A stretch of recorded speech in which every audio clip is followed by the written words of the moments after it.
Bene, buonasera, benvenuti in questo splendido luogo. A nome di Slow Food Veneto, di cui sono il presidente, vi do il benvenuto e vi introduco al secondo appuntamento delle conversazioni di Life Bank. Il primo appuntamento per chi c'era è stato un grande successo perché abbiamo avuto ospite Carlo Petrini che ha dialogato con Koen van Mechelen, artista che poi ci racconterà altre bellissime esperienze. Questa sera abbiamo Piero Sardo, presidente della Fondazione e altri relatori.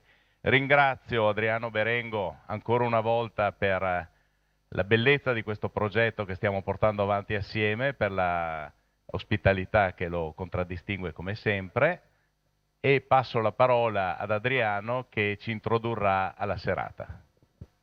Sì, grazie. Io prima di tutto volevo anch'io fare qualche ringraziamento a Piero Sardo che conosco adesso per la prima volta, però ne ho sentito dei soci fondatori di questo movimento che oggi si può dire assolutamente mondiale, con delle valenze molto interessanti e che spero che si veda accanto a noi in tutti i progetti futuri che faremo nelle varie destinazioni internazionali, dove andrà Glass 3 e dove andrà il progetto di Life Bank di Koen van Mechelen. Volevo dire due cose, le ho già dette prima, ma magari le ribadiamo così per mettere in chiaro la ragione di questo incontro. È nato da questa mostra che si chiama Glass 3. Glass 3 è una mostra che è al suo quarto appuntamento con la Biennale di Venezia. È una mostra legata al vetro e legata soprattutto all'arte che si occupa di vetro. È una mostra che è associata alla Biennale di Venezia, come dicevo prima, è una mostra collaterale e ha portato avanti un discorso sulla internalizzazione del vetro di Murano. Glass 3 quest'anno ha due partner di eccezione, come dicevo prima. Il primo è il Museo dell'Ermitage di San Pietroburgo, che oltre ad averci dato delle opere in prestito, cosa assai rara per un museo, soprattutto ad un'attività commerciale, perché il prestito è stato chiesto come Berengo Studio, che non è la fondazione che abbiamo fatto adesso. E in più ha anche dettato il tema della mostra, che è il gotico. Nel discorso sul gotico, come si diceva prima, oltre ad essere un movimento europeo e un movimento riconoscibile a diverse latitudini, è nata in me l'idea di pensare anche a slow food, perché che cosa c'è di più medievale, di gotico, di slow food? Io ho una visione il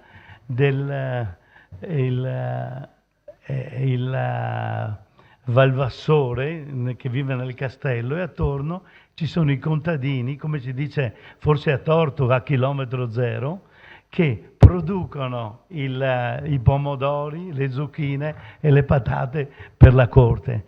In più è legato anche a un discorso di fare le cose. Il vetro si fa piano, il vetro si fa slow, il vetro si fa a Murano, si fa in un luogo.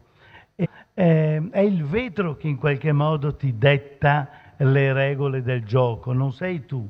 Io credo che ci siano molte affinità, adesso spero che qualche altro le metta in luce, tra questa mostra e Slow Food. In più, al terzo piano c'è stato l'idea di fare questa Life Bank.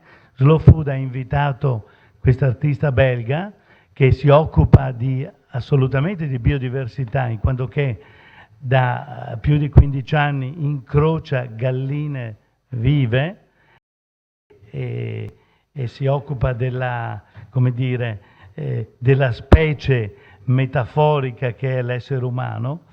Quindi Io sono molto contento oggi di essere qui con il Piero Sardo, che poi ci illustrerà la filosofia di Slow Food, immagino, no? E recentemente abbiamo fatto una fondazione, la Fondazione Berengo, che a Murano la fondazione è impegnata a dare valore al vetro, nel rispetto ovviamente di chi lo produce, le maestranze, i maestri vetrai, l'uomo di notte, tutti gli aiutanti, e in assoluta armonia con l'ambiente di Murano, e soprattutto grazie anche al know-how, ai saperi, alle tecniche di lavorazione di cui è custode ovviamente il territorio di Murano, con tutte le sue tradizioni locali.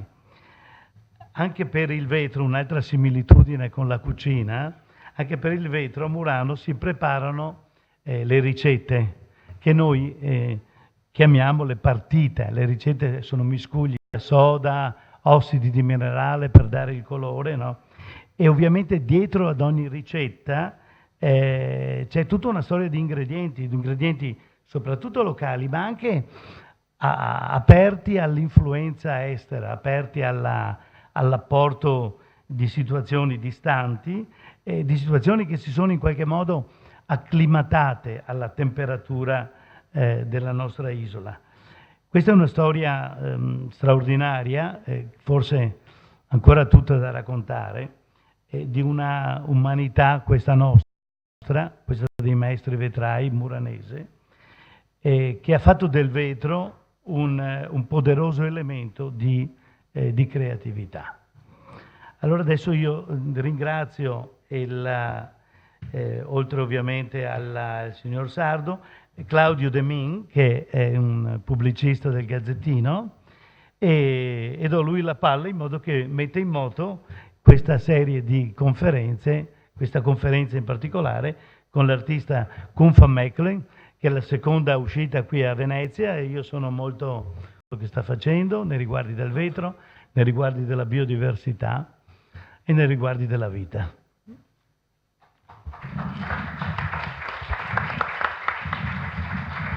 Allora, grazie Adriano, buongiorno, buonasera e benvenuti a tutti quanti. Allora, visto che siamo leggermente, credo, in ritardo, visto che come si dice, la carne al fuoco, insomma, gli argomenti sono molti, gli ospiti sono molti, sono molte cose da dire, io comincerei dando ovviamente la parola all'artista Kun van Mechelen, come dicevamo, non solo l'autore ma insomma autore di innumerevoli stimolantissimi progetti.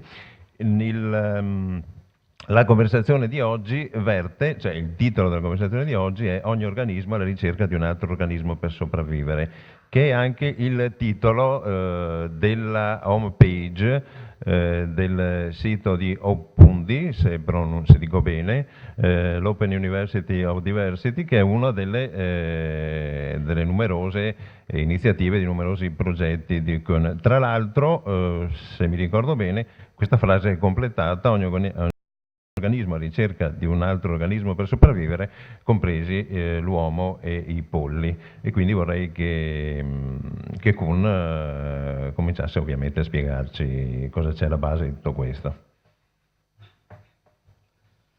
Okay, yeah, the Open University of Diversity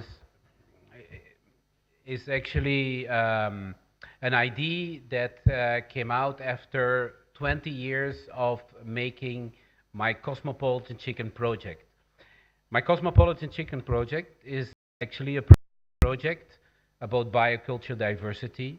And why I say bio and culture diversity. Bio because it's about chickens, but culture because in every country we created a chicken that tells something about the country.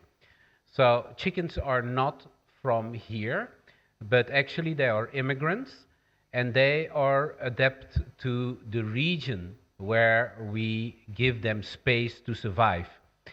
When I think about this kind of action, I think about humans as well. And I did a lot of expeditions in the Himalaya and further to see where that the chicken came from. And I discovered that the chicken lives between the jungle and society. And I think that was a very, very interesting thing to see, because my question was, who came to who? Did did we come to the chicken, or did the chicken come to us? And I think it's an important question. Also, this question gave me my doctor honoris causa on the University of Medicine. Oh, they proved that it was the chicken who was making the first move to the human. And if this is true, actually, then we have to be very careful what we are doing with nature, I think. Because if you think about this, that stressed actually the whole title of this discussion. Every organism is looking for another organism to survive. That means that we as humans are an organism between all these organisms, and that we are not the ones who making all by our own. So I think being in an environment where we live in, I think we really have to be careful what we are doing with life. You understand, if you develop this kind of thing as an artist, this kind of idea, and you're making a crossbreeding project with chickens all around the world, you're not talking about a chicken itself. You take it as a metaphor. Practically, what am I doing? Well, I selected all over the world chickens, and I started chickens from those different countries together. Why am I doing this? I'm doing this because I believe that diversity is the strongest power that we have. If we are stuck on monoculture, I think we will not survive and we will not make evolution. So, in other words, we have to break sometimes our own frame to discover the other with a kind of respect, and to come closer to develop something. It's not only an action of an intellectual thought, but it's also a mutation. And if you are doing this kind of project, I found myself in a situation of having some mission, which is not the right word, but to the world. And that's why I started my Open University of Diversity. Because the idea of crossbreeding and developing this bio and cultural diversity idea, it gives inspiration to a lot of other things. So my foundation, actually, the Open University of Diversity, contains a think tank, but also a practical movement for children's rights in the world, for genetic research, for fertility in developing countries, and for making meetings between different species and different professions true. And I think this is very important, because I think it is like a space that we are missing in education.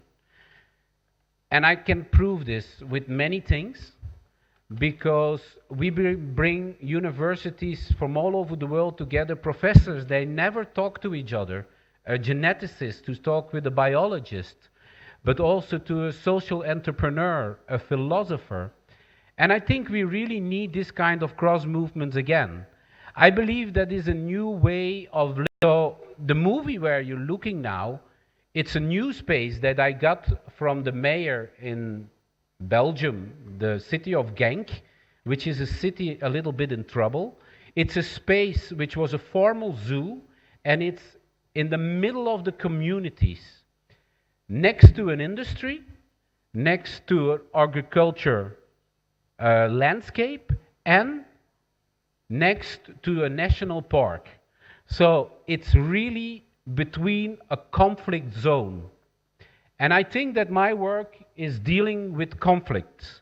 And art deals with conflicts. Conflicts, that means where we have to find a reasonable solution where we find some harmony and balance to our environment. What has glass to do with all this? I think that glass is an important material. Next to all the things that Adriano was explaining with glass, I think that glass shows fragility because it's built out of different elements of life, like air, sand, water, fire. And another strong thing is glass, you don't make it alone. It's an engagement, and it's also a trust. You only can make glass if you love it. If you fear it, you will do anything. You can't do anything. And I think that is important. We have to grow over the fear to have new trust.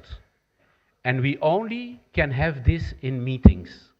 And that's why I make my Open University of Diversity with the symbol of the chicken who lives for so many years so close to human.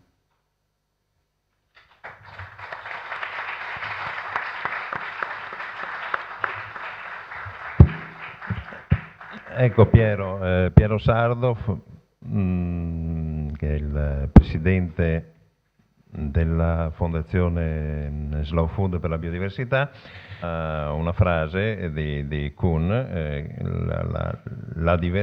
credo, ha detto che la diversità sia il potere più forte che abbiamo, e credo che Piero su questo sia perfettamente d'accordo. Sì, grazie della ospitalità. Ritengo sia molto interessante la prospettiva che ci ha dato il nostro artista. Il suo confrontarsi con la biodiversità, con questa filosofia, è certamente un modo molto originale, molto dirompente, ma permettetemi di dire che non è il nostro modo. Cioè, lui sta lavorando per creare una sorta di concentrato genetico di un'infinità di polli e di galline del mondo, per arrivare a preservare alcune specificità genetiche. Noi facciamo esattamente il contrario, cioè noi andiamo là dove ci sono degli ibridi, dove ci sono delle razze migliorate, dove ci sono delle ali, e andiamo a cercare proprio quella originale, quella locale che in genere è vero, è la più debole, in genere è a rischio di estinzione, in genere poco produttiva, però vedete è uno dei pilastri della biodiversità, quello di mantenere in vita razze, prodotti, specie vegetali locali. È certamente uno dei passaggi fondamentali, ma non solo per la biodiversità in sé, non solo perché c'è una razza e quindi in fondo faccio un'operazione di conservazione, ma perché queste razze, queste specie, queste varietà locali hanno un'influenza culturale straordinaria, che se tu le perdi in qualunque modo, tu perdi un legame fortissimo con la cultura del territorio, che non è solo cultura gastronomica, cioè non stiamo parlando di gastronomia. Noi Slow Food siamo partiti come associazione enogastronomica 30 anni fa, ma via via la possibilità della biodiversità. Infatti noi parliamo sempre di biodiversità domestica, ma credo che anche Kuhn parli di biodiversità domestica. Noi non è che vogliamo che il panda sparisca o che le balene si estinguano o che la tigre metta o il lupo venga sterminato, problema molto spinosissimo. No, noi siamo perché la conservazione della biodiversità sia generale, si estenda a tutto il pianeta e a tutti gli ecosistemi. Tra l'altro, aperta parentesi, la Comunità Europea ha fatto una relazione 2 settimane fa sullo stato della biodiversità in Europa. C'è un progetto europeo che ha come data il 2020 per fermare l'erosione della biodiversità. Hanno fatto una relazione 2 settimane fa, dopo 5 anni, ebbene il 76% 56% degli ecosistemi europei continua a perdere biodiversità e il 56% delle specie e delle razze stanno estinguendosi. Cioè, sono dati impressionanti, forse noi non ce ne rendiamo conto perché poi viviamo tutti i giorni a confronto con boschi, animali, razze, specie, mangiamo, viviamo, compriamo, ma attorno a noi questi ecosistemi lentamente si stanno erodendo. Quando noi ci siamo accorti di questo, come Slow Food, abbiamo detto noi non possiamo fare la difesa di tutta la biodiversità del mondo. Cioè, ovviamente se c'è da mettere una firma per salvare il panda, ci mancherebbe, lo facciamo. Se dobbiamo combattere... No. Arriva. Eccoci qua. Grazie. Allora, tanto perché capiate cosa vuol dire lavorare sulla biodiversità e capire che varietà sterminata di azioni si possono fare. Qui siamo in Francia, questo è uno degli ultimi presidi, noi sulla biodiversità attiviamo dei presidi, cioè che sono dei modi di aiutare i produttori e di controllare che il prodotto sopravviva e non si estingua. Questa è un'associazione di marinai francesi, pescatori, non marinai, piccoli pescatori, che hanno un patto tra di loro per la preservazione della natura che arriva, questo sì, dal Medioevo. Questo arriva dal Medioevo. Hanno conservato veramente gli statuti di preservazione dal Medioevo e si chiama Prud'Homme. Andate a vedere la foto, è quella di Antibes, dietro ci sono le case, le ville e gli alberghi e davanti c'è questa forma antichissima di consociazione tra marinai e pescatori che pescano solo quello che è sostenibile, solo quello che è sostenibile. È un patto tra di loro, è straordinario. E questo è ancora sempre una foto. Questo è un altro esempio, qui siamo in un versante completamente diverso. Questi sono delle pere in Germania, degli alberi di pere secolari, Bratbirne, con le quali pere si fa uno spumante. Sono alberi altissimi, alberi difficili da mantenere e pere difficili da raccogliere, però credetemi, lo spumante fatto con queste pere è buonissimo ed è una tradizione locale. Se si perdono queste pere, questi alberi di pere, si perde una cultura, un sapere, una tradizione locale. E questo è lo spumante che si fa, buonissimo, credetemi, pochissime bottiglie, ma si mantiene. Qui siamo in Italia, questo è il caciocavallo podolico della Basilicata, guardate cose che farebbero inorridire i veterinari e quelli che preservano la nostra salute in modo secondo me delirante. Qui il formaggio viene fatto, viene tello di legno fondamentale, tutto lavorato a mano in un ambiente consono, ma non in un ambiente sterile. Non siamo in una navetta spaziale, siamo in un caseificio in campagna di fianco agli animali, insomma, viva Dio. E qui si fa questo caciocavallo di latte podolico che è una razza veramente a rischio di estinzione. E guardate questo è un altro presidio, secondo me, straordinario. Nella zona dell'agro Sarnese Nocerino, in Campania, uno dei giardini del mondo, una delle zone più avvelenata da decenni e decenni di uso sconsiderato dei pesticidi, avvelenata, si coltiva questo carciofo, il carciofo violetto di Castellammare, e perché si mantenga bianco e tenero, il produttore, l'agricoltore, va a mettere un coperchio su ogni carciofo di terracotta. Pensate alla follia di questa roba qui, no?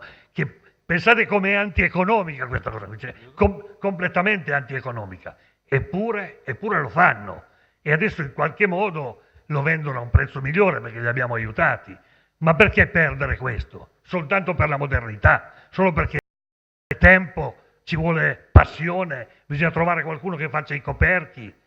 I coperchi li fa il diavolo in genere, no? Qui siamo invece sull'Appennino piemontese, qui si fanno ancora le castagne e si fanno essiccare sul soffitto di queste piccole case e si accende il fuoco sotto e si essiccano le castagne. Castagne, cibo tra i più poveri, no? Anche qui i castagneti si stanno perdendo, ci sono anche delle malattie che li attaccano, però bisogna preservarli. Questo è un altro formaggio importante per noi, che è il bitto storico, cioè è un formaggio dove 14 casari, 14 alpeggiatori sono in lotta da 15 anni con il consorzio, perché il consorzio ha consentito l'uso di mangimi anche in montagna, cioè li portano anche con l'elicottero, no? Per dire, perché bisogna fare massa critica. Questi 14 hanno detto: noi non ci stiamo, voi fate cosa volete, noi continuiamo a fare il bitto come si faceva 100 anni fa, e ovviamente noi li abbiamo sposati, cioè sono una bandiera per noi. Questo è un pesce del lago di Como, Missoltit, anche questo siamo agli ultimi passi. È una varietà, è una specie che sta sparendo, ma adesso qualcosetta si sta ricominciando a fare. E qui, quando si parla di biodiversità, guardate questa. Qui siamo in Puglia, siamo a Polignano, il paese di Modugno, tanto per capirci, e in questo paese si coltiva questa carota, che non è una carota, è una miriade di carote, e non sono controllabili. Tutti gli anni il coltivatore non sa quante ne verranno fuori, gialle, rosse, viola. È un mix che tutti gli anni cambia e tutti gli anni arriva a dare un raccolto di questo tipo.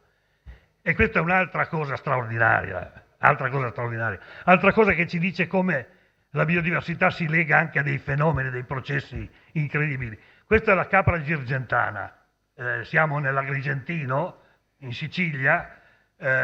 Questa capra è una capra poco produttiva, cioè fa pochissimo latte, la carne non va bene, è una carne che è troppo magra, troppe ossa, eppure i pastori, in piccole quantità, e queste corna sono lavorate dal pastore, cioè è lui che aiuta la formatura di queste corna. Perché? Per la bellezza, per la storia, per il piacere di avere queste capre nella propria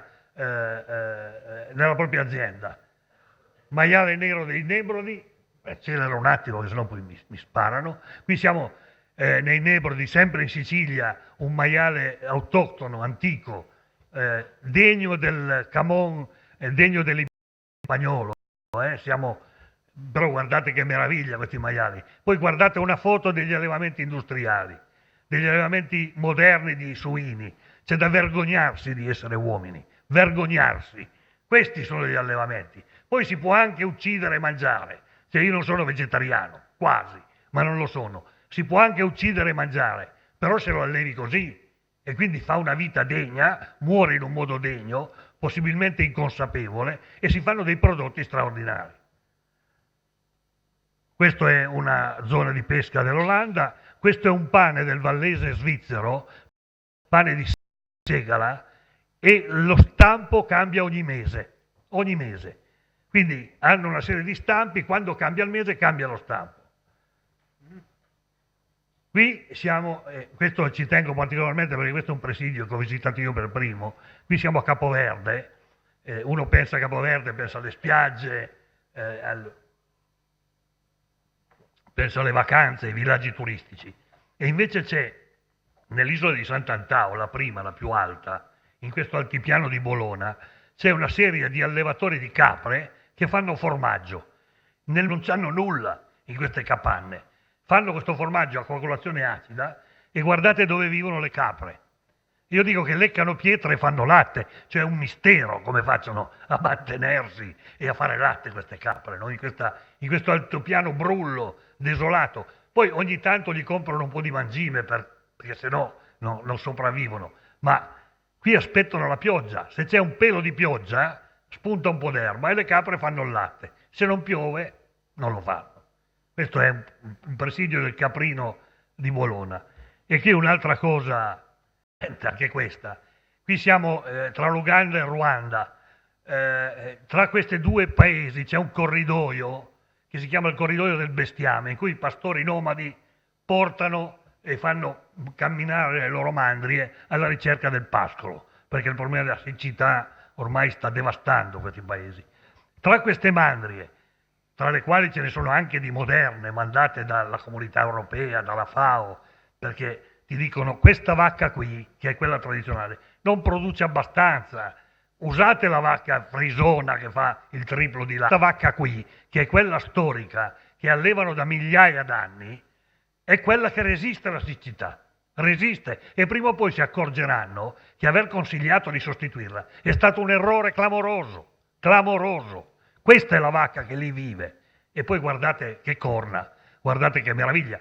Mi piacerebbe capire dal punto di vista darwiniano come mai ci sono queste corna, no? Per la difesa non credo, sono anche scomode. Non lo so, ci sarà una spiegazione per cui la selezione naturale ha lasciato corna di questo tipo. Però anche questa è di una bellezza straordinaria. E i pastori è sacra, è l'animale loro culturale, è la storia di questi popoli. Se tu li privi di questa storia, li privi della loro identità. E per finire, questo tè che arriva dalla Corea, questo anche è un altro prodotto. Come vedete, lavoriamo in tutto il mondo. Noi abbiamo 460 presidi nel mondo, ovviamente 260 in Italia, ma è ovvio. Ma se andate sul sito nostro li trovate tutti, e sono tutti più o meno così, cioè cose veramente straordinarie dal punto di vista della cultura. Il problema gastronomico è dopo. Sono buoni? Sì, sono buoni. Sono giusti? Sì, sono giusti. Ma sono il legame più forte con la cultura del territorio. Ed è per questo che vorremmo che facciamo pure tutti gli incroci che dobbiamo fare. Facciamo il super pollo, il bat pollo, ma manteniamo però le razze storiche e antiche.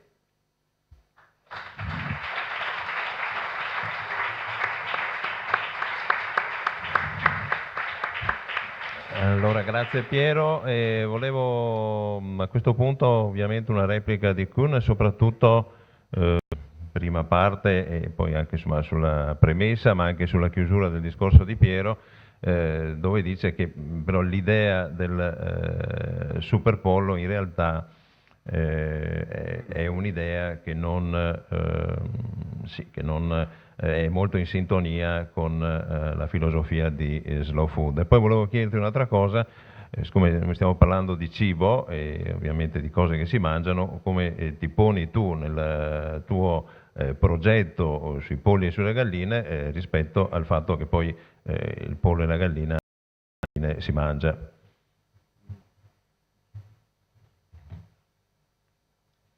First of all, I'm completely agree with what we saw about biodiversity, because I'm absolutely not breeding a super chicken at all. So that's absolutely not true. First of all, I'm crossbreed. I'm let you see the system of crossbreeding, because all these kind of products that we domesticated are coming from crossbreeding. What I try to stress with my work is, if you go further in this crossbreeding, that means if you're focused on one element, you narrow the species, and then you come into a monoculture, like an industrial chicken, which can become a super chicken. And that's actually what they did with corn, like Monsanto, we know the example. So what I just want to show is the opposite, actually. But I want to stress on the fact that we have to be careful, because we have to make the difference between wild species and domesticated species. Wild species, like the red jungle fowl, and there are 5 types of jungle fowls where the chickens are coming from. That's something completely else. I mean, that's a wild species that we have to protect, that we have to respect. And if we are breeding these chickens all in these different regions, I am completely agree that we have to respect. But the only thing what I don't want is that we are lying to ourselves that species will be always very vital if we continue the inbreeding, because with this inbreeding we will stimulate something which I think it's not very healthy, like we should stimulate the inbreeding with humans. It's also what we don't want to have in between the same species. So what I try to do is to give an idea on the culture that we did around it, how we protect it, and what we can learn about it. And I see that by making this crossbreeding, nobody did it, by the way. I was the only one who is concentrated myself on doing this and give the freedom without selecting. I was not selecting any bird. So in the opposite, I was taking the ones who are maybe sick, I don't know, maybe a little weak, because in my philosophy I said we can use the weak ones to develop maybe the ones that we never should develop.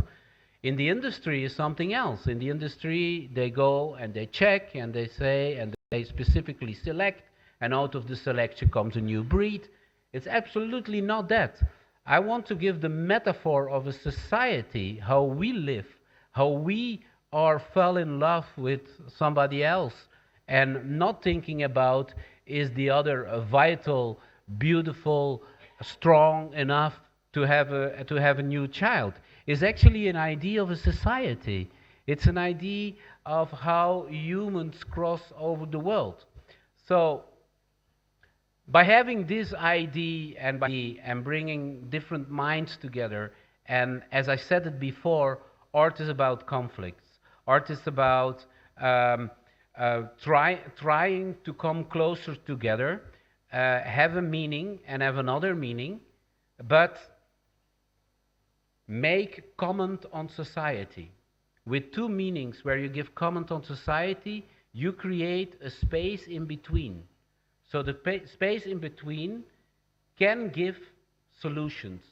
If it is about critics, if art should be about critics, I don't think it's really good, because we don't know today what can be good or what can be bad in the future on the thing that we developed. And for example, in my studio, we create a group of people who are thinking very strongly about the climate.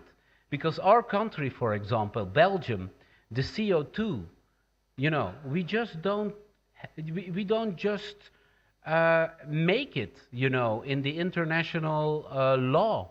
So what did we do with this group of people? We said, okay, we bring the state to court.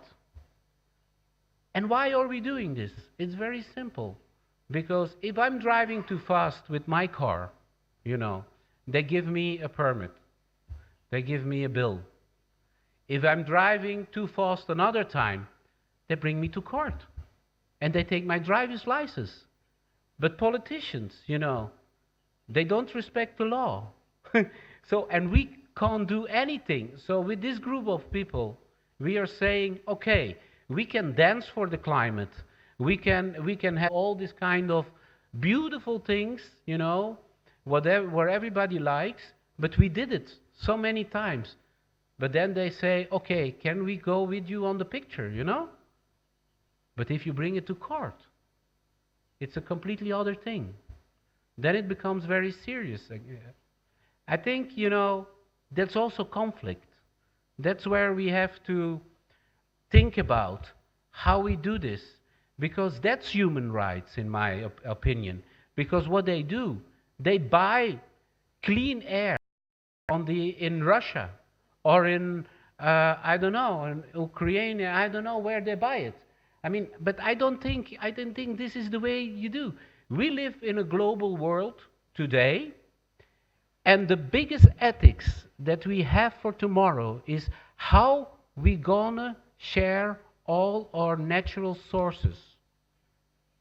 And that's a big shift in time, because with ethics we were only talking about good and bad.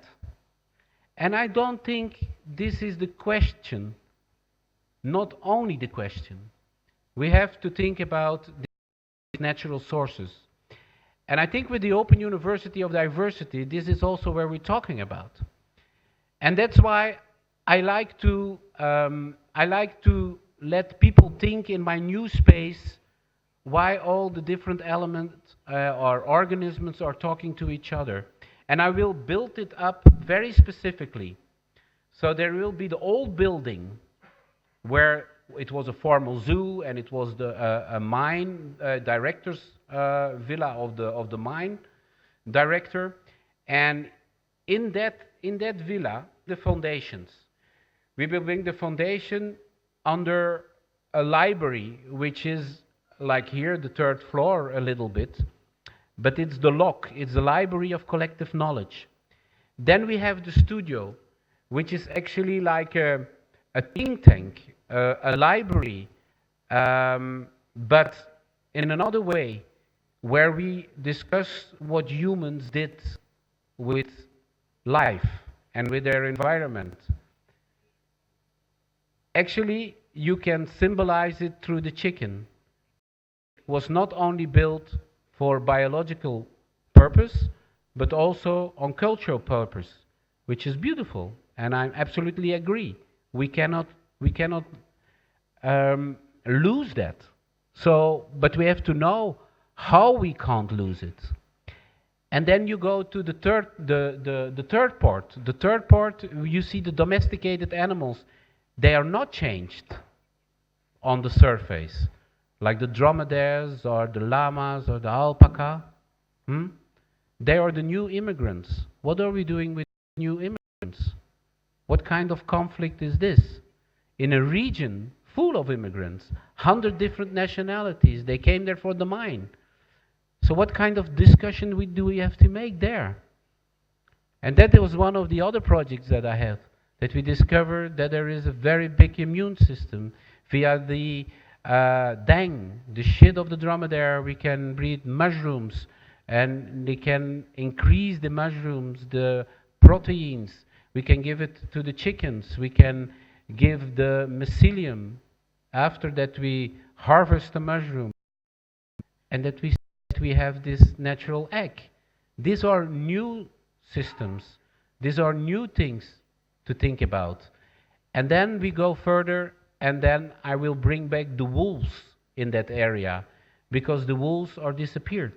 And together with the national park, I mean, we will develop that area as a study center.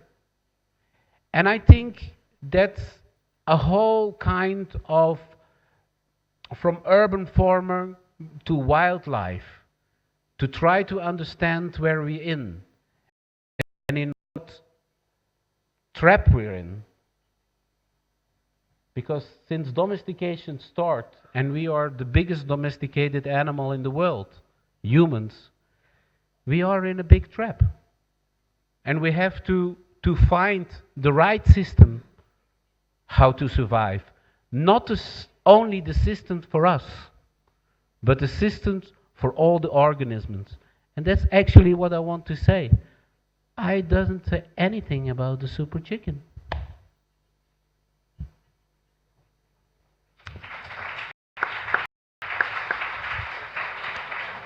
Allora, grazie, volevo ridare la parola brevemente a Piero. Volevo capire insomma, se la replica, se la risposta di Kuhn ti ha soddisfatto, e soprattutto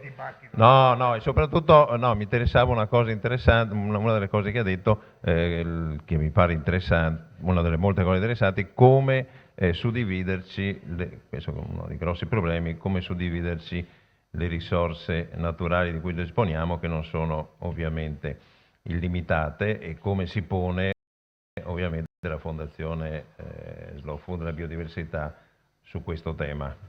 I temi sono quelli che ormai vengono agitati continuamente, anche se poi, lo dicevo prima con un ricercatore qua, che siamo poi pochi, siamo sempre gli stessi a dirci le cose, a partecipare alle marce, a firmare le petizioni. Se tu fai il conto di qual è questo movimento che ha è ormai ben chiaro che la direzione che abbiamo preso non è sostenibile.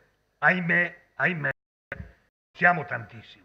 Però abbiamo abbastanza una capacità di comunicare e lentamente, come i nostri produttori di vetro, le cose stanno cambiando, lentamente. Il tema energetico non ci riguarda, non mi riguarda, cioè mi riguarda come cittadino del mondo, ma non come Slow Food. A me interessa il ragionamento sull'agricoltura e sull'incidenza che ha l'agricoltura nel clima. Cioè questo è il tema nostro. Ripeto, poi sono disponibile a discutere di tutto. Il tema di Slow Food che noi portiamo avanti è dire quanto incide l'agricoltura sul cambiamento climatico e quali sono le misure da prendere subito per poter in qualche modo arrestare questa china.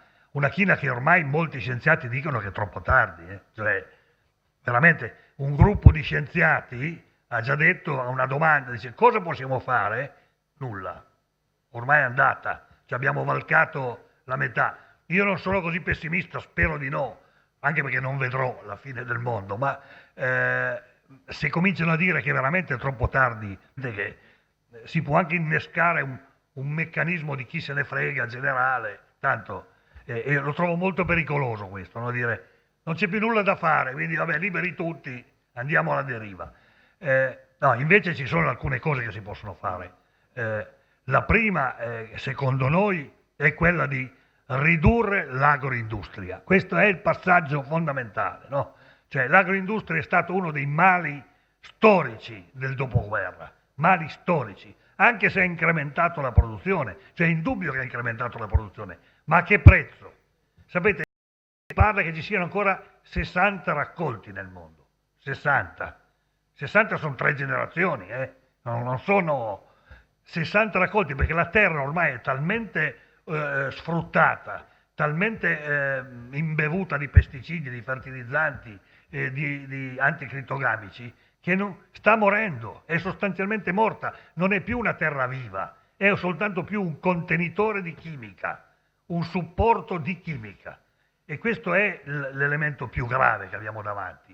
Cioè, l'agroindustria è stata un male enorme e ce l'hanno vissuta come un beneficio, come fosse stata la soluzione dei problemi dell'umanità. Non lo è stata. 800 milioni di persone soffrono ancora la fame, interi territori stanno seccando per la siccità, il problema dell'aumento dell'uso di concimi è devastante, perché altrimenti non cresce più nulla. Pensate che in Brasile le coltivazioni della soia c'è un trattore che raccoglie e un trattore che semina. Capite cosa vuol dire? Poi si parla di rotazione. Ma che rotazione? Cioè lì mentre semini devi sbattere dentro la terra tonnellate e tonnellate di fertilizzante, se no non cresce nulla. Un trattore va e l'altro segue. Neanche un quarto d'ora di riposo, neanche un quarto d'ora. Vabbè, quindi l'agroindustria. Il secondo, lo spreco. Questo è un argomento che sembra banale, dice vabbè lo spreco, adesso me la racconta dello spreco. Però se non usciamo da questo imbuto il cibo non basterà per tutti, cioè, ne buttiamo via tonnellate e tonnellate. Cioè, cosa succede del nostro cibo quotidiano, dove va a finire? Cioè, basterebbe questa analisi. L'aiuto ai paesi deboli laddove la terra c'è ancora. Ma certo che se invece la terra gliela compriamo o gliela affittiamo per 50 anni e gliela portiamo via da sotto il naso, e allora non avremo molto da fare. Guardate, noi abbiamo 2 cose che possiamo fare subito. Ridurre il consumo di carne. Questo è una cosa talmente facile da capire. Cioè, se pensate a quanta acqua ci vuole per produrre 1 chilo di carne, 15.000 litri, 15.000 litri per arrivare a 1 chilo di carne. Per ottenere 1 chilo di carne ci vogliono 7 o 8 chili di cereali. Il pianeta è al servizio dell'allevamento di carne. Se i cinesi e gli indiani mangiassero la carne che mangiamo noi, potremmo mettere chiuso, l'ultimo spenga la luce. Per fortuna non la mangiano. Noi consumiamo 125 kg di carne all'anno, tutto compreso, l'Africa 11. Noi mangiamo perché loro mangiano 11 kg di carne all'anno pro capite. Capite l'ingiustizia enorme? Per cui una cosa che possiamo fare subito è ridurre il consumo di carne. Non abbiamo bisogno noi adulti di queste bistecche, questo trionfo del sangue e della carne, che la trovo veramente un eccesso culturale, ma anche culturale, non solo dietetico. E ridurre il consumo di carne sarebbe un passaggio fondamentale. E il secondo, sprecare meno, fare meno rifiuti, meno spreco, utilizzare meno plastica. Cioè, sono cose che possiamo fare noi, non abbiamo bisogno di istituzioni. Non abbiamo bisogno di istituzioni, possiamo farle noi. Poi le istituzioni devono fare la loro parte, ma qui è la politica e comincia un altro capitolo.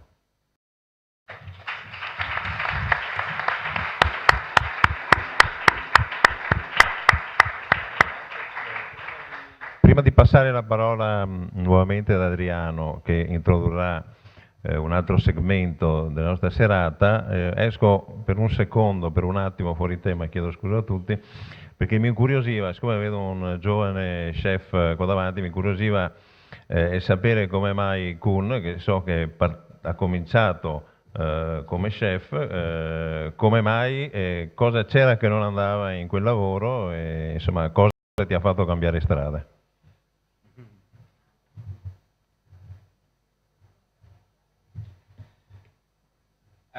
First of all, it's a process and an evolution, and I didn't change because I didn't like, because I think in life is like this, you know, you start with something, and you see that you go from one thing into another thing, and it's an evolution in time. I was when I was a chef, I was that 100%. You know, when I was doing that, I saw that it has the same processes as I'm doing now as an artist, and for me, all of a sudden I couldn't. It's about, because everything is about vision. If you start as a cook, you have to have a vision as a cook, and you develop that vision, and then you recognize something, and I was really, and I'm passionate, and I very much passion for doing.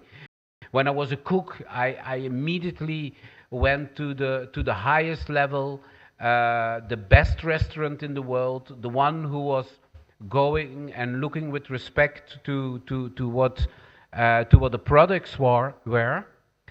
But all of a sudden, I found myself that I couldn't express my vision anymore between knife and fork. You know, so that's, you know, because the painting of the dish was not satisfying anymore for myself. What I was trying to explain before, the frame which was around that was a little bit too narrow for me. So I was looking outside, and I was remembering my youth, and I was remembering the bakery guy who was coming door to door, who brought me in a sack of bread, where bread normally is inside, 2 little chicks, which was a rooster and a hen. He had my future in his hand. So very romantic is this image, but it's absolutely true. You know, I saw that I had to break out of my own frame, that I had to set myself free, and I discovered that I had to give up something which I really, really loved to become somebody else. And I think this is how life and how the image of life is changing all the time. You know, you're knocking to a certain, and then you go in there. But it was when I was changing, and I really like to say that, you know, everything in life is about love or fear. You have to overcome your fear to love again. In between there is trust, you know? And for me it was a lot of fear to leave the kitchen, which I was really loving, to become an artist who is having other instruments of expressing.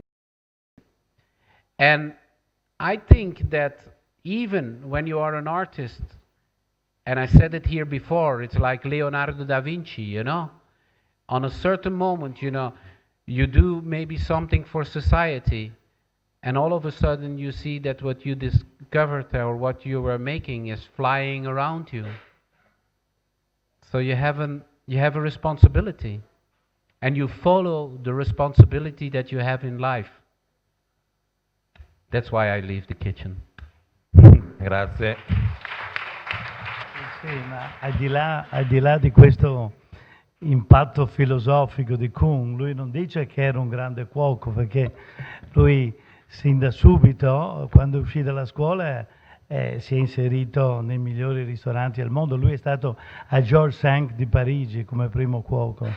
Inoltre era uno specialista di chocolate cake. Lui ha fatto delle performance con Michael Jackson, quindi sacrificare questo mondo per una proiezione verso l'arte, io credo sì che ci siano state delle grosse implicazioni di paura. Grazie. Ti lascio la parola perché lascio a te il compito di introdurre la Fondazione Berengo, una fondazione nuova, giovane, ma che è già molto attiva nel rapporto con gli studenti, con i giovani e con l'università. E quindi lascio a te ovviamente il compito di introdurre anche la nostra terza ospite, la dottoressa Paola, e quindi spiegaci anche insomma il rapporto che avete con l'università e come pensate di portarlo avanti. Ecco, sì, c'è la professoressa Paola Fortuna e un giorno mi capita a Murano con un gruppo di indemoniati pieni di ormoni, giovani, intelligenti e sembravano veramente appassionati a questa mostra. L'avevano vista qui a Palazzo, poi ho mancato di dire che metà della mostra è a Murano, in uno spazio bello di archeologia industriale, che varrebbe la pena, se avete tempo, di visitare. Quindi questi giovani, io mi sono avvicinato, facevo l'insegnante anch'io, però era un episodio che pensavo iniziasse e morisse con quella visita, se non che tempo dopo la Paola mi porta tutta una serie di immagini di un progetto grafico, perché lei insegna, vero? Grafica. È difficilissimo il nome del corso, quindi il nome del corso. Fondamenti di design della comunicazione, una cosa lunghissima. E quindi con mia grande sorpresa questi lavori bellissimi e tutti ispirati direttamente o indirettamente a Glass Dress. Quindi siccome uno degli assunti della fondazione è la formazione, io mi sono chiesto, ma se non è formazione questa, che cos'è la formazione? Quindi ci siamo subito avvicinati alla UAV. Io ho conosciuto la dottoressa Laura Badalucco, che è la direttrice del corso di laurea in disegno industriale, e ho chiesto se in qualche modo si potesse dare visibilità a questi lavori, a queste opere, che, come ripeto, sono profonde, belle, interessanti e sono formative. Quindi con la Paola Fortuna abbiamo pensato di creare innanzitutto una presentazione qui e poi di fare una mostra nel mio spazio, un nuovo spazio a Venice Gallery La Fenice, vicino al Teatro La Fenice, di tutti questi manifesti che potrebbero essere un inizio di una futura proficua collaborazione con la UAV, e sperando che sia ad esempio ad altri studenti anche di altri corsi di legarsi a quello che viene fatto nella fondazione e in questo caso nel mio sviluppo di Glass Dress. Quindi io passo la parola proprio alla Paola, che può illustrare meglio di me come è nato questo progetto e che finalità ha e dove forse possiamo andare. Allora, io ringrazio Adriano Berengo da parte anche degli studenti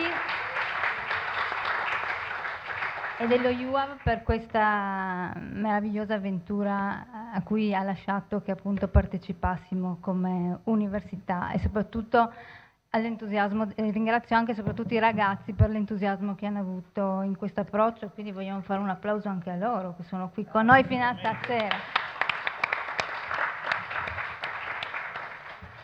Considerata l'ora, non vi tedierò raccontandovi ogni lezione, che cosa abbiamo fatto e che cosa ci siamo detti, però due piccole cose in sintesi ve le voglio dire per farvi capire poi che cosa ci ha fatto arrivare a lavorare in questo modo e a lavorare con Adriano Berengo.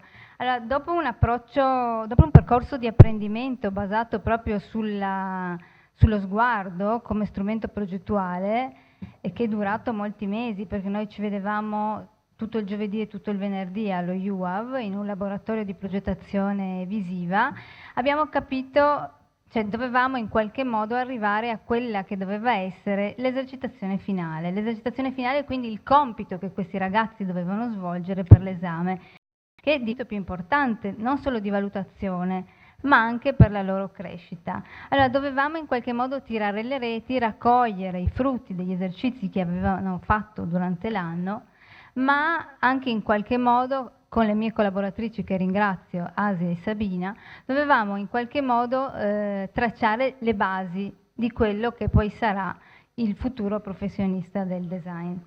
Allora, alla base del mio pensiero proprio personale c'è questo approccio con i ragazzi che per la prima volta cominciano a progettare nel campo della comunicazione. Penso che loro devono in qualche modo cercare di fare qualcosa che li smuova, che li emozioni e che emozioni gli altri quando poi guardano i loro progetti.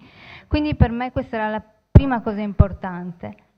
La seconda cosa importante è che noi viviamo e dobbiamo vivere in questa sorta di stato di urgenza, ma non l'urgenza che viviamo ogni giorno per consegnare un lavoro o per fare un esame, nel caso degli studenti, ma l'urgenza di riuscirsi a sentire parte di un progetto e al bisogno di comunicarlo.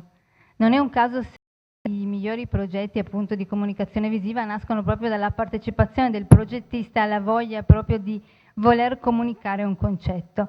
Quindi ho pensato, dopo 3 mesi di laboratorio, questi ragazzi non potevano arrivare a lavorare su un progetto finto e reale, ma secondo me era giusto portarli sul campo, perché visto anche come si erano comportati durante il corso, a parte l'eccessiva rumorosità che ci ha accompagnato tutto l'anno, era l'intelligenza, quindi secondo me era uno schiaffo alla loro intelligenza dirgli bene, adesso facciamo l'ennesimo esercizio.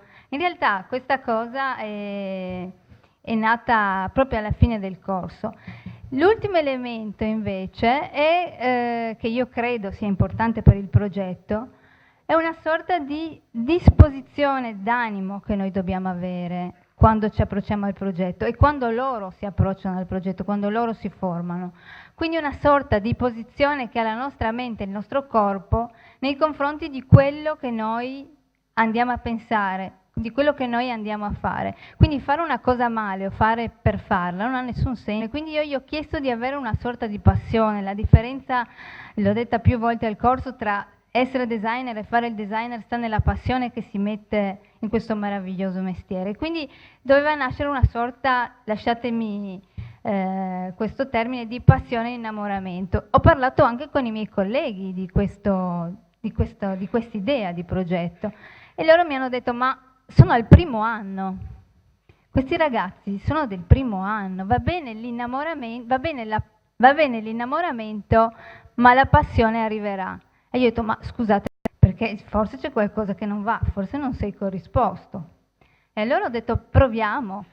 E quindi mi era venuta in mente questa cosa che nel lontano 2004, quando avevo ancora i boccoli e i capelli castani lunghi, un curatore d'arte contemporanea mi disse: ma perché non vai a trovare, visto che tu hai tutte queste cose, fai questi progetti, perché non vai a trovare Adriano Berengo che ha più idee di capelli in testa? E lui ci fu. Allora io aspettai il momento giusto per fare le cose, per proporle. Era aprile di quest'anno, vi confesso ora, visto che avete fatto tutti l'esame, che non avevo la più pallida idea di cosa farvi fare. Sto scherzando. Era aprile di quest'anno, eravamo in un delirio visionario da preparazione di Glass 3 gotica che veniva anticipato di un mese rispetto alle altre biennali d'arte, e decisi alle 6 di un pomeriggio di aprile di prendermi un attimo di pausa, scendere in una bellissima piazza a Trieste che è Piazza Unità d'Italia, prendermi un aperitivo, e ho detto: e adesso lo chiamo e gli propongo questa cosa. Erano le 7 di sera e mi risponde: sono davanti un tramonto che mi bevo un spritz. Ho detto: è fatta, ho trovato il momento giusto, perché anche lui bisogna prenderlo nel momento giusto, come ben sa. E quindi è partita l'avventura, quindi ci siamo inventati questa sorta di concorso immaginario. È stato detto a questi ragazzi che la Biennale bandiva, ovviamente per finta, un concorso dove loro dovevano lavorare per progettare l'immagine di un evento che è appunto Glass 3, dedicato però a un pubblico giovane. Dedicato a un pubblico giovane, loro appunto avrebbero dovuto consegnare un manifesto e degli altri elaborati come se stessero proprio partecipando a un concorso.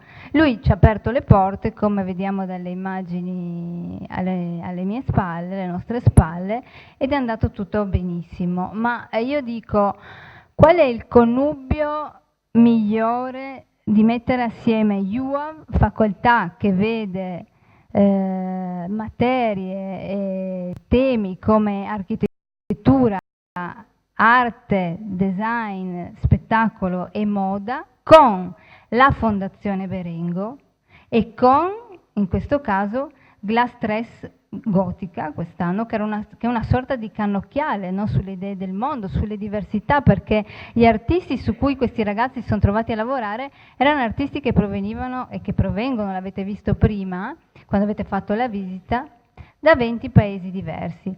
Quindi è andata così, e vedere poi questi ragazzi lavorare su qualcosa di reale, penso sia stato appunto la chiave vincente di questo progetto, tant'è che poi quando lui finalmente l'ha visto è rimasto in qualche modo entusiasta. Ma mi sembra che anche gli studenti siano stati molto contenti, almeno dai risultati che io ho visto. Mi sembrava che fosse scattata questa sorta di scintilla. E dal punto di vista didattico la cosa migliore è riuscire a passare una classe a un corso successivo, un corso del primo anno, un secondo anno motivato. Quindi ecco, io penso che dal punto di vista didattico questa sia questi ragazzi. Allora, questi ragazzi innanzitutto hanno studiato che cos'era Glass 3, hanno scelto ogni coppia di ragazzo 3 artisti, li hanno analizzati, studiati, ci hanno proposto di lavorare su uno sull'altro, poi noi li abbiamo aiutati a scegliere qual era appunto il lavoro finale su cui lavorare, e si sono rapportati principalmente con il manifesto, perché il manifesto è una sorta di elemento fondamentale per quello che riguarda la progettazione visiva, nel senso che quando si presenta un evento comunque si parte sempre da un manifesto. E c'è da dire che il manifesto rappresenta anche culturalmente quello che è il passaggio di un'epoca, o rappresenta un'epoca. Vi faccio un esempio: i cartelloni di Dudovic dei primi anni del Novecento, dove noi potevamo vedere un'atmosfera di un prodotto e ci sentivamo parte, oppure la funzione persuasiva di Toscani di qualche anno fa, che ci faceva proprio prendere parte, ci faceva sentire immediatamente il messaggio che voleva dare, con una fondamentale postilla, che loro non dovevano autorappresentarsi, ma dovevano comunicare, perché questa è la grande differenza tra ciò che cos'è design e ciò che cos'è arte, nel senso che comunque loro dovevano rispondere a un bisogno. Senza committente non c'è design della comunicazione, questo deve essere chiaro. Quindi io penso e spero che questa sia la prima di uno dei tanti episodi che potremo fare che potremo avventurarci, no? A lavorare tra UAV e Fondazione Berengo. Una piccola cosa, io prima di dire due parole nottambula, quindi la sera prima guardo sempre che cosa c'è attorno al mio tavolo e prendo un libro. Ho trovato un libro ieri sera di cui ho parlato ai ragazzi durante il corso, non è la stessa citazione, non preoccupatevi, e penso che queste due parole che sono state scritte nel 78 da Steiner, che è stato un grande grafico, siano attuali in questo momento. Quindi vi leggo queste due parole. L'attività di libero professionista, attraverso l'attività di libero professionista, con interventi diversi, saltuari, molto interessanti e piacevoli, mi sono reso conto che era impossibile che le nuove generazioni si preparassero a una professione che aveva sempre più settori di intervento in zone che nemmeno si era pensato che potessero esistere. E per questo ho cominciato a interessarmi alla scuola. Quello che a noi è costato 10 o 15 anni di lavoro, a voi deve costarne 1 o 2. Ma solo a condizione che noi riusciamo a dare a voi un metodo, un sistema, un'esperienza così libera, così aperta a nuove conquiste, che vi metta assolutamente in agio. Io vi ringrazio.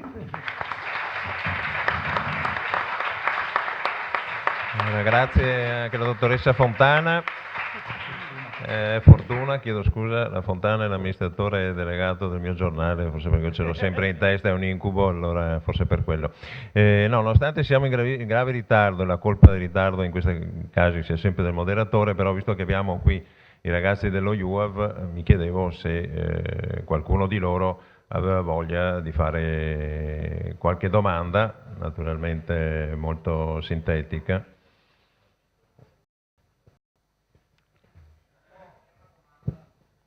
Prego.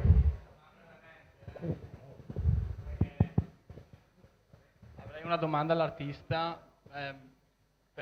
Diciamo che lei parla di... Il microfono, sì. Ci sono delle pratiche, no, nell'arte contemporanea molto diffuse, come quella di associare degli animali, no, e di sacrificarli. Pensiamo a Damien Hirst o altri artisti degli anni 90 molto famosi, celebri e anche riconosciuti commercialmente. Lei parla di evoluzione e anche di globalizzazione, da quanto ho capito.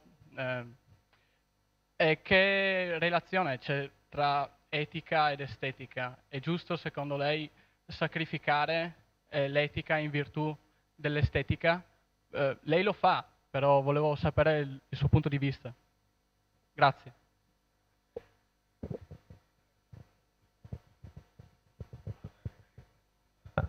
Ampia, ma mi permetto di chiederti una risposta molto sintetica. Mm-hmm. Okay, I think it actually is a very good question, and I think that my work is really an ethic and an aesthetic answer on what you give as an example, like Damien Hirst. Without saying anything about that work, you know, I think that I'm going to be very short on that. Damien Hirst was cutting a cow, and actually it was a realistic it when he was painting humans.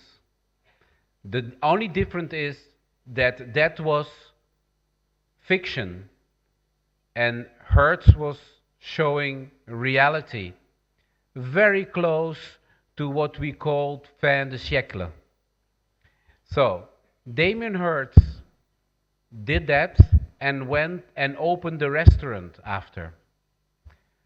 I was in the restaurant and reconstructed the chicken that I was thinking was suffering from what the industry was doing. So instead of cutting the parts, I was bringing the parts together. And I think that is an ethic and aesthetic answer on where art was on a moment of being finished.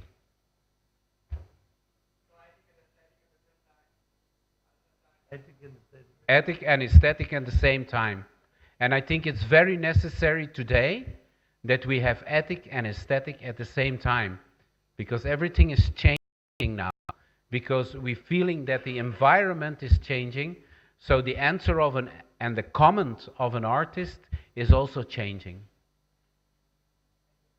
Grazie, c'è un'altra domanda. C'è un'altra domanda? Sì, buonasera a tutti, io sono Giorgio Conti dell'Università Ca' Foscari, gli archivi della sostenibilità. Non mi prendete per un archivista, neanche per un ambientalista. E per noi la sostenibilità relazionale, che la mettiamo in relazione all'economia, all'etica, all'arte.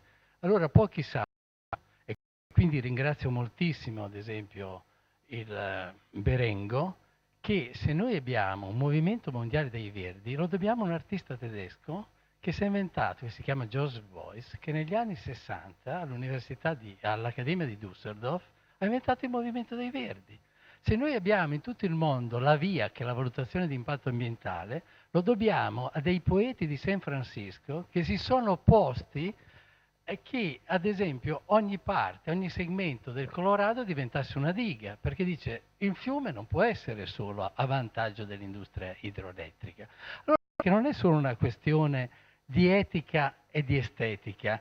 Se ci sono veri artisti, veri poeti, ci dicono come andrà il mondo e che cosa stiamo facendo, per non andare molto distante, pensate a Zanzotto, che ci aveva detto tutto che fine avrebbero fatto la civiltà dei capannoni. E adesso non abbiamo rovine tipo di questa società industriale, tipo l'impero romano, abbiamo macerie e bonifiche da fare. Allora, il mio è un appello che faccio agli artisti, a Berengo, a Slow Food. C'è un problema che noi abbiamo, e accetto molto l'idea che noi non dobbiamo vedere la biodiversità solo etica, il panda, l'Amazzonia. Giustamente c'è una biodiversità domestica che è altrettanto importante. Questa biodiversità domestica viene minacciata in tutto il mondo, soprattutto negli ambienti montani. Se io vi dico qual è stata la più grande trasformazione in Italia a livello territoriale, voi direte la cementificazione. Non vi viene in mente l'avanzamento del bosco, anzi della boscaglia, perché il bosco è una cosa, perché si formi ci vogliono centinaia d'anni. Questo a scapito della fine dei terrazzamenti, alla fine di una civiltà contadina montana che aveva questa grande biodiversità e che Slow Food infatti con i presidi continua a fare. Questo perché c'è un movimento mondiale dove tutti i contadini vanno a stare nelle megalopoli. Le megalopoli sono prevalentemente in pianura o prevalentemente nelle zone costiere. Quindi c'è una priorità mondiale di salvaguardare la montagna rispetto a una logica che è il terroir francese. Voi sapete che il terroir per i vini vuol dire che per fare un buon vino ci vuole un buon territorio ma anche un buon savoir-faire. È questo che dobbiamo dire. Finisco con un appello. Il lavoro che ha fatto lui è fondamentale, perché forse lui non lo saprà, ma vi ricordate quando c'è stata l'aviaria? Voi lo sapete che a livello dello zoo profilattico di Padova si era scoperto quali erano stati i problemi dell'aviaria nel mondo. E lo sapete quali erano le uniche galline europee che erano immuni? Le galline padovane. E lo sapete quante ne sono rimaste? Meno di 200. Allora voi capite l'importanza rispetto, come diceva Sardo, noi abbiamo un processo che è la globalizzazione del cibo. Lui invece fa l'idea di un cibo che si incontra con l'altro, che salvaguarda le biodiversità, e questa è l'arte, salvaguardare le biodiversità non solo naturali ma culturali.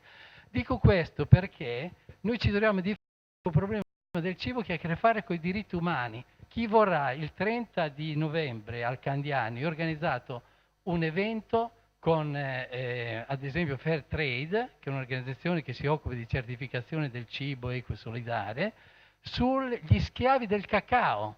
Dobbiamo sapere che ogni volta noi siamo stati per capire come archivi della sostenibilità quelli che hanno tirato fuori in Italia l'olio di palma, siamo stati quelli che hanno tirato fuori la pizza bruciata da Report, no? Per capirci che abbiamo questo intento etico, no? E quindi dobbiamo capire che in Costa d'Avorio ci sono 300.000 schiavi che praticamente rompono per togliere le fave del cacao, no? Questi frutti del cacao, e le rompono con il macete, hanno da 7 a 12 anni. Allora a me viene la pelle d'oca quando vediamo tutti questi bambini a Lampedusa e dice ma questi non vengono come Costa d'Avorio in zone di guerra, sono profughi economici, non le vogliamo. Come possiamo ancora credere a queste cose Allora io credo che il lavoro che sta facendo il nostro artista sia importantissimo, perché lui pone appunto questa biodiversità delle culture, ma che è una biodiversità che ci salva la vita. Grazie tante. Grazie.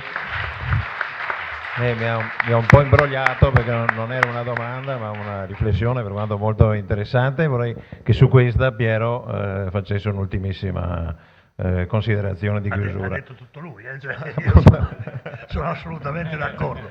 Sì, guardate, c'è un problema quando si parla di globalizzazione del cibo, in effetti poi ci si va a scontrare col fatto che tutti i nostri cibi, soprattutto in un paese come l'Italia, nascono da contaminazioni, cioè nascono da popoli che arrivano, da prodotti che viaggiano, pensate al pomodoro, pensate al peperone, cioè non è neanche giusto così andare con le radici fino al fondo, perché diceva Montanari, che è il massimo storico dell'alimentazione che abbiamo in Italia, se le radici vanno proprio fino in fondo ci troviamo tutti allo stesso punto, cioè ci troviamo dove è nata l'agricoltura.